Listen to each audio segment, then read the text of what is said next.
Hindi cinema के लिए मधुबाला उन नामों में शुमार है जिन्होंने हिंदी सिनेमा को संवारने में अपनी ज़िंदगी लगा दी।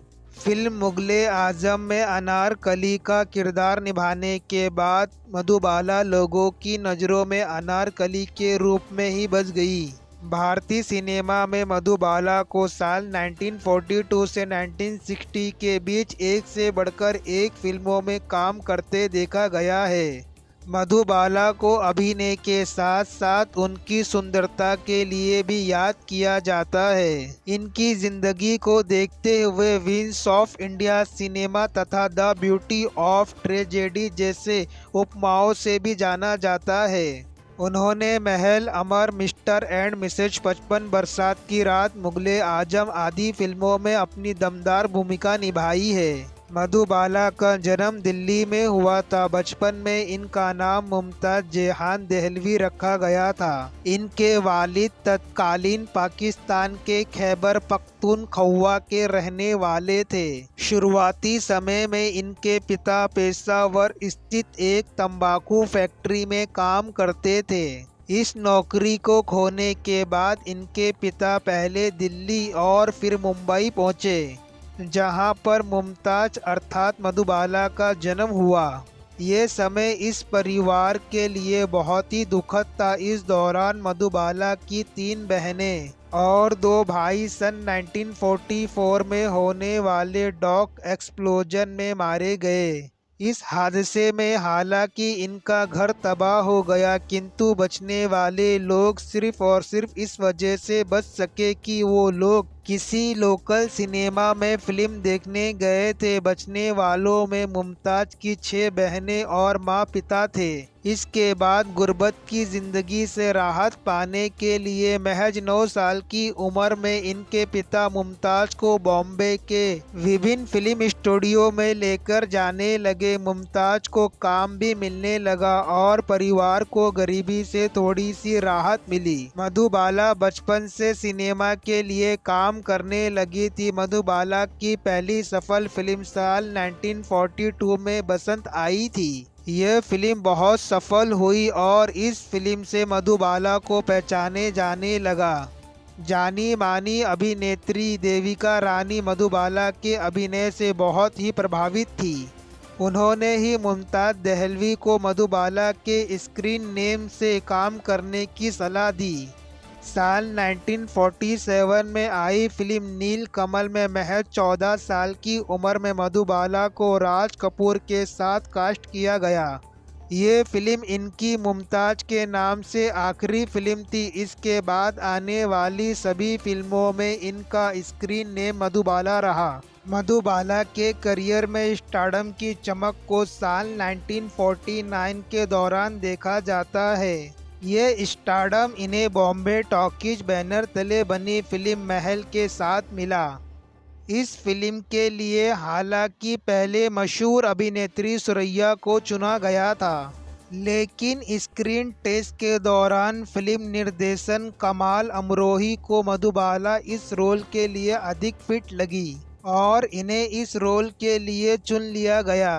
ये फिल्म इस साल भारतीय सिनेमा के बॉक्स ऑफिस पर तीसरी सफल फिल्म थी। इस फिल्म के बाद मधुबाला की दुलारी, बेकसूर, तराना और बादल आदि फिल्में एक के बाद एक सफल साबित हुई।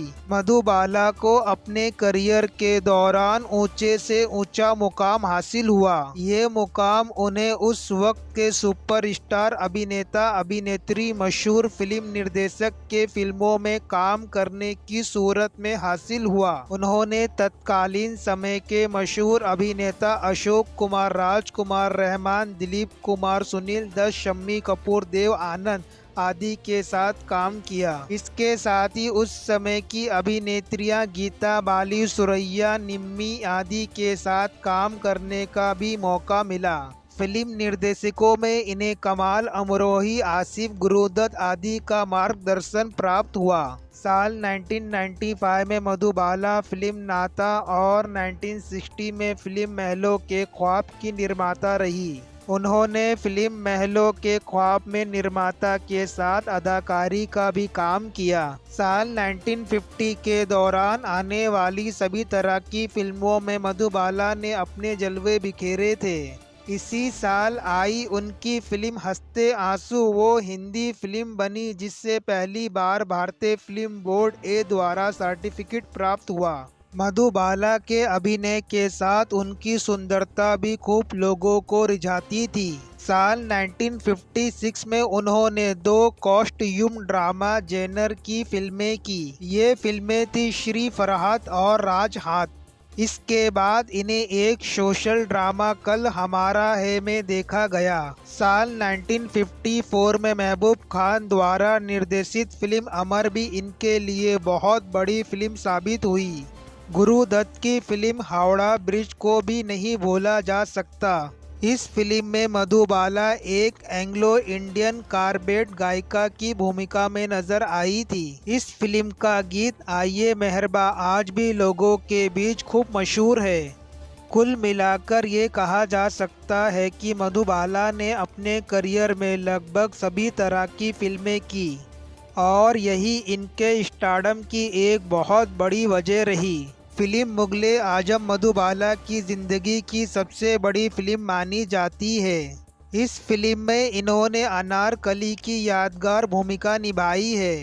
इस फिल्म ने मधुबाला को पूरी तरह से अभिनय में ढलने का मौका दिया। अभिनय की दुनिया में आज भी इनके इस अभिनय का उदाहरण दिया जाता है। इस फिल्म के बनने के दौरान मधुबाला का स्वास्थ्य लगातार बिगड़ रहा था। इसका कारण ये भी हो सकता है कि शूटिंग के लिए उन्हें लगातार जंजीरों में लंबे समय तक बंधा रहना पड़ता था। ऐसा माना जाता है कि शायद इसी वजह से इनकी तबीयत लगातार बिगड़ती रही, लेकिन मधुबाला के परिश्रम और लगन की वजह से फिल्म बनने में किसी तरह की रुकावट नहीं आई। साल 1960 में 10 साल की मेहनत के बाद ये फिल्म बनी और मंजरे आम पर आई। ये फिल्म अब तक की सबसे अधिक पैसे कमाने वाली फिल्म साबित हुई। ये रिकॉर्ड लगभग 15 सालों तक कायम रहा। इन 15 सालों में कई बड़े सुपरस्टार की बड़ी फिल्में आई, लेकिन किसी की भी फिल्म द्वारा ये रिकॉर्ड नहीं टूट सका। साल 1975 में अमिताभ बच्चन की आई फिल्म शोले एक ऐसी फिल्म बनी जो ये रिकॉर्ड छूने में कामयाब हो सकी। ये दौर मधुबाला की ज़िंदगी के करियर के तौर पर तो सुनहरा दौर ज़रूर था, लेकिन इसी दौरान इनके और दिलीप कुमार के रिश्ते में कड़वाहट आने लगी थी। दिलीप कुमार और मधुबाला पहली बार साल 1944 में बन रही फिल्म जवार भाटा के सेट पर एक दूसरे से मिले।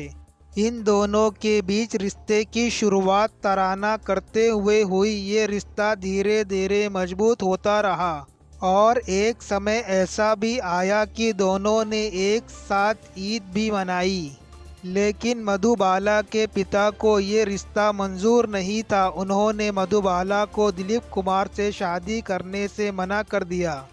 मधुबाला अपने पिता के प्रति बहुत आज्ञाकारी थी और आखिर में ये रिश्ता परवान नहीं चढ़ सका और फिर मधुबाला की शादी किशोर कुमार से हो गई। साल 1960 में मधुबाला से विवाह करने के लिए किशोर कुमार ने इस्लाम धर्म कबूल कर लिया और किशोर कुमार का नाम करीम अब्दुल हो गया। इस शादी को मधुबाला हालांकि स्वीकार नहीं कर पा रही थी, किंतु अस्वीकार भी नहीं कर सकी। साथ ही इसी समय मधुबाला को एक भयानक रोग ने जकड़ लिया। किशोर कुमार इस बात को जानते थे, लेकिन किसी को भी इस बीमारी की गहराई का अंदाजा नहीं था। शादी के बाद इस रोग के इलाज के लिए दोनों लंदन गए। वहां डॉक्टर ने मधुबाला के हाल को देखते हुए कहा कि मधुबाला अब ज़्यादा से ज़्यादा 2 साल तक बच सकती है। इसके बाद किशोर कुमार ने मधुबाला को उनके पिता के घर में वापस ये कहते हुए छोड़ दिया कि वो मधुबाला का ख्याल नहीं रख सकते क्योंकि वे खुद अक्सर बाहर रहते हैं। मधुबाला का विवाह किशोर कुमार के साथ होने के कुछ ही साल बाद मधुबाला की मृत्यु हो गई। जिसके कारण मधुबाला का पारिवारिक जीवन अधूरा ही रह गया और उनके एक भी बच्चे नहीं हुए। लगातार मेडिकल जांच से ये पता लगा कि मधुबाला के दिल में एक छेद है। इस रोग को हालांकि फिल्म इंडस्ट्री से छुपाकर रखा गया। इस रोग की वजह से उनके बदन में खून की मात्रा बढ़ती जा रही थी और ये अतिरिक्त खून उनकी नाक और मुंह से बाहर आने लगा था। डॉक्टर भी इस रोग के आगे हार मान गए और ये भी कह दिया कि यदि इसका ऑपरेशन भी किया गया तो ये 1 साल से अधिक समय तक जिंदा नहीं रह पाएंगी। इस दौरान इन्हें अभिनय छोड़ना पड़ा। इसके बाद इन्होंने निर्देशक का रास्ता अपनाया।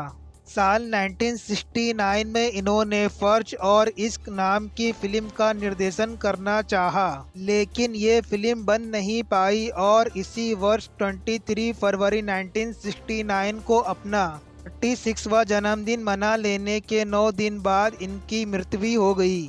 अगर दोस्तों मेरी वीडियो आपको पसंद आए तो लाइक करें, शेयर करें, कमेंट करें और अगर आप नए हैं तो मेरे चैनल को सब्सक्राइब करें, क्योंकि सब्सक्राइब करने में कोई पैसा नहीं लगता, बिल्कुल फ्री है। फिर मिलेंगे मैं नेक्स्ट वीडियो में, जब तक के लिए बाय, टेक केयर एंड जय हिंद।